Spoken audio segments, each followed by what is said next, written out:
To K.P. Pobodonotsev, Staraya Russa, May 19, 1879.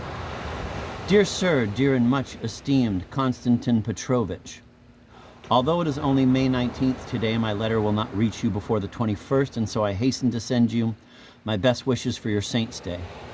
I recall, by the way, that exactly a year ago I came to see you in the morning on this very day, but it seems as if it were only 2 or 3 weeks, at most a month ago. That is how impermissibly fast time goes by and is running out on us.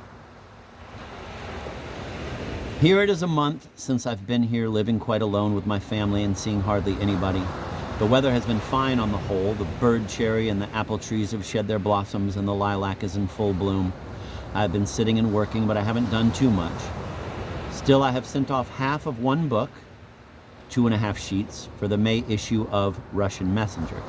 But I am sitting waiting for the proofs, and I don't know what will happen now.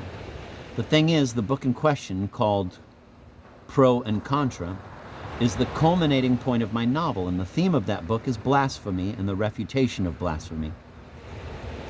Well, I have finished and mailed off the blasphemy, but will send the refutation only for the June issue.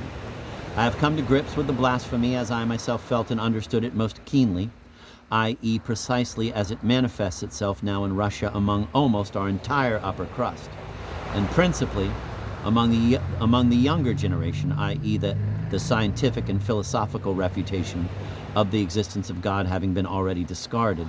The present-day serious socialists no longer bother with it, as they used to throughout the last century and the first half of the present one.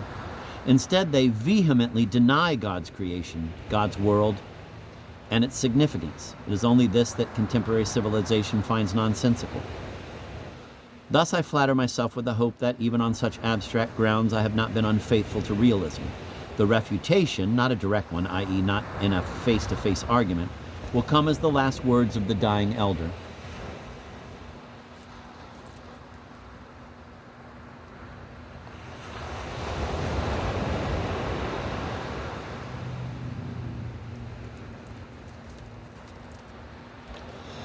Many critics have reproached me for generally choosing, as it were, wrong themes for my novels, themes that are not realistic, etc., but I feel on the contrary that there's nothing more realistic than precisely these themes.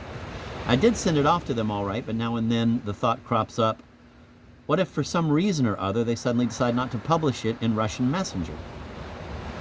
But enough of that. If something hurts someone, he keeps on talking about it all the time.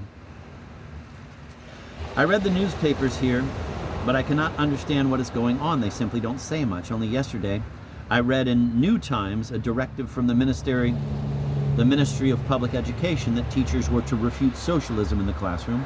Does this imply then that they should get into arguments with the students? It is impossible to imagine anything more dangerous. When I arrived here, there was a lot of talk about an officer, Dubrovin, of the Wilmenstrand Regiment, which is stationed here. He was hanged. They say he kept trying to act like a madman up till the very moment when they put the noose around his neck, although he didn't really have to put on an act because being really and beyond all doubt quite insane. But when we begin to try to form our opinions from an example that is held up before our eyes, we are surprised for the 100th time by 2 things that simply refuse to change in our country. To be precise, if we were to consider Dubrovin's regiment by itself on the one hand, and on the other, Dubrovin himself, we would find a difference so great that they would appear like creatures from different planets. And yet, Dubrovin lived and acted in the firm belief that everyone in his entire regiment as well would suddenly become exactly like him and would share the self-same views on this matter.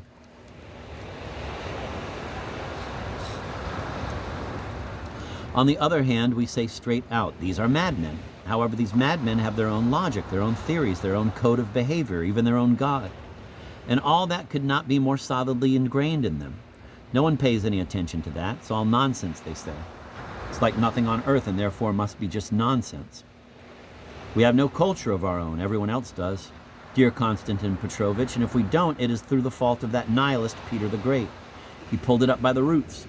And since man does not live by bread alone, our poor cultureless fellow is forced to invent something as fantastic and preposterous as possible, just as long as it does not resemble anything he knows. And so, although he has borrowed it all wholesale from European socialism, even there he has managed to change it to the point where it no longer resembles anything at all.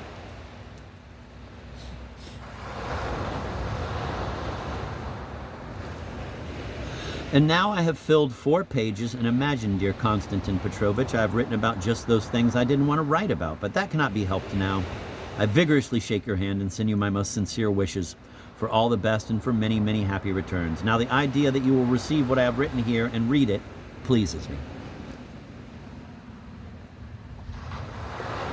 If you were to write me even a few words, it would bolster my spirits tremendously. When I came to see you last winter, it was also to restore my spirits.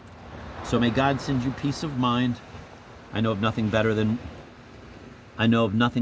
one could wish a man in our times. My profound respects to your much esteemed wife, your fully devoted and faithful servant, F. Dostoyevsky. My address, Staraya Russa, to F.M. Dostoyevsky. Footnotes. The directive from the Ministry of Public Education had warned of, quote, the pernicious infection of harmful anarchist, rather than socialist, doctrines, end of quote, and emphasized the duty of teachers, quote, to strengthen in the pupils entrusted to them feelings of loyalty to the throne and respect for religion, end of quote.